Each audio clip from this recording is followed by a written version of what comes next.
Di sebuah rumah sederhana, hiduplah seorang anak bernama Arka. Arka tidak terlalu suka membaca. Baginya, buku itu membosankan. Suatu sore, saat hujan turun deras, Arka tidak punya kegiatan. Ia berjalan ke ruang penyimpanan dan menemukan rak buku lama yang berdebu. Di pojok rak, ada satu buku yang terlihat berbeda. Sampulnya coklat tua, sedikit rusak, tapi anehnya, terasa hangat saat disentuh.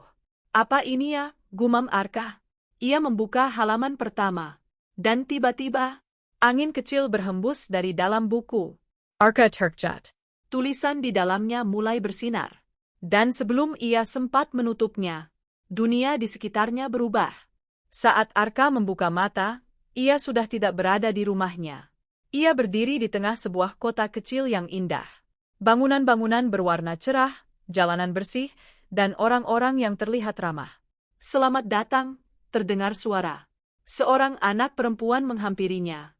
Aku Lira. Ini kota cerita. Kota, di dalam buku, tanya Arka bingung. Lira tersenyum. Ya. Semua cerita yang pernah ditulis, hidup di sini. Arka terdiam, kagum. Untuk pertama kalinya, ia merasa buku tidak membosankan. Justru, luar biasa. Lira mengajak Arka berkeliling kota. Mereka melihat taman cerita, perpustakaan ajaib, dan rumah-rumah panukisa. Namun, Arka mulai menyadari sesuatu. Beberapa bangunan terlihat pudar. Seperti menghilang perlahan. Apa yang terjadi? Tanya Arka. Lira menunduk.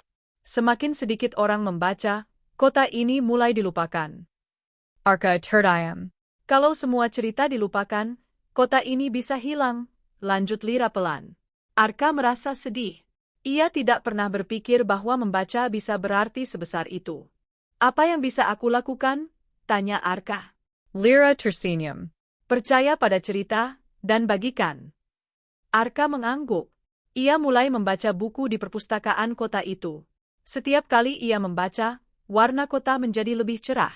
Bangunan yang pudar perlahan kembali terlihat. Arka tersenyum. Jadi, membaca membuat cerita tetap hidup. Benar, jawab Lira. Arka merasa sesuatu berubah dalam dirinya. Ia tidak lagi melihat buku sebagai sesuatu yang membosankan, melainkan sebagai dunia yang hidup. Tiba-tiba, cahaya terang muncul di sekeliling Arka. Sudah waktunya kamu kembali, kata Lira. Arka mengangguk. Ia tidak sedih. Karena ia tahu, kota itu tidak benar-benar hilang. Ia hanya menunggu untuk dibaka. Saat Arka membuka mata, ia kembali ke kamarnya. Buku itu masih ada di tangannya. Ia tersenyum, lalu membuka halaman berikutnya. Sejak hari itu, Arka mulai suka membaca. Dan setiap kali ia membaca, kota kecil di dalam buku itu kembali hidup. Karena ia mengerti, cerita tidak pernah benar-benar hilang. Selama masih ada yang membacanya.